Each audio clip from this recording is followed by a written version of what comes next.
بسم اللہ الرحمن الرحیم۔ السلام علیکم پیارے دوست، ایک گاؤں میں 3 بہنیں رہتی تھیں، سکینہ، سمیمہ اور جمیلہ۔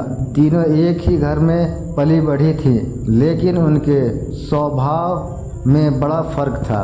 سکینہ سب سے بڑی تھی، محنتی اور نیک دل۔ وہ ہمیشہ دوسروں کی مدد کرتی اور اللہ کا شکر ادا کرتی تھی۔ نسیمہ بیچ کی بہن تھی، جس سے دوسروں کی خوشیاں دیکھ کر جلن ہوتی تھی، اور جمیلہ سب سے چھوٹی، جو اکثر سمیمہ کی باتوں میں آ جاتی تھی۔ تینوں بہنوں کی شادی الگ الگ گھروں میں ہوئی۔ سکینہ کا پتی غریب تھا، مگر وہ صبر کرنے والی اور خوش رہنے والی تھی۔ وہ اپنے گھر کو ایمانداری سے چلاتی اور ہمیشہ اللہ پر بھروسہ رکھتی۔ وہی نسیمہ کا پتی امیر تھا، مگر نسیمہ کو کبھی سکون نہیں ملتا تھا۔ اسے ہمیشہ لگتا تھا کہ سکینہ اس سے زیادہ خوش ہے۔ اس کی آنکھوں میں ہمیشہ حسد کی آگ جلتی رہتی تھی۔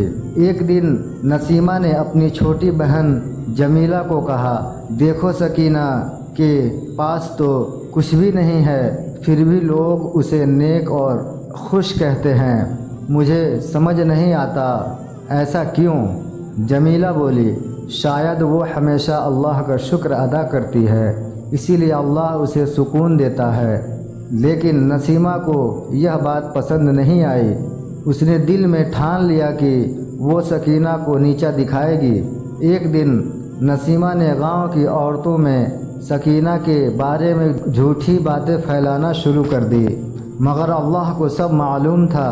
کچھ ہی دنوں میں نسیمہ کے گھر میں قہر بڑھنے لگی۔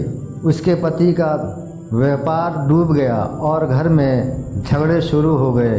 دوسری اور سکینہ کا گھر بھلے غریب تھا، لیکن وہاں پیار اور برکت تھی۔ لوگ اس کی عزت کرتے اور اس کی دعائیں مانگتے۔ جمیلہ نے یہ سب دیکھا تو اسے سمجھ آیا کہ حسد انسان کی خوشیاں چھین لیتا ہے۔ ایک دن جمیلہ نے نسیمہ سے کہا، اپنا دل صاف کر لو بہن، سکینہ سے حسد چھوڑ دو۔ حسد آگ کی طرح ہے جو جلنے والوں کو ہی راکھ کر دیتی ہے۔ نسیمہ کو اپنی غلطی کا احساس ہوا۔ وہ رو پڑی اور سکینہ کے گھر آئی۔ اس نے کہا، بہن، مجھ سے بہت بڑی غلطی ہوئی، میں نے تمہارے ساتھ حسد کیا، مگر اب سمجھ گئی کہ خوشیاں دولت سے نہیں، دل کی صفائی سے ملتی ہے۔ سکینہ مسکرائی اور بولی، بہن، اللہ سب کو معاف کرنے والا ہے، اگر دل سے توبہ کر لو تو وہ تمہیں بھی سکون دے گا۔ اس دن کے بعد تینوں بہنوں میں محبت لوٹ آئی۔ نسیمہ نے حسد چھوڑ دی اور اس کا گھر پھر سے خوشیوں سے بھر گیا۔ تو دوستو، حسد ایسی چیز ہے جو انسان کو خاک کر دیتی ہے۔ حسد انسان کی نعمت چھین لیتا ہے اور دل کو بے چین کر دیتا ہے۔ جو انسان دوسروں کی خوشیوں میں خوش ہوتا ہے، اللہ اس پر اپنی رحمت برساتا ہے۔ اسی لیے ہمیشہ دل کو صاف رکھیں اور اللہ کا شکر ادا کرتے رہیں۔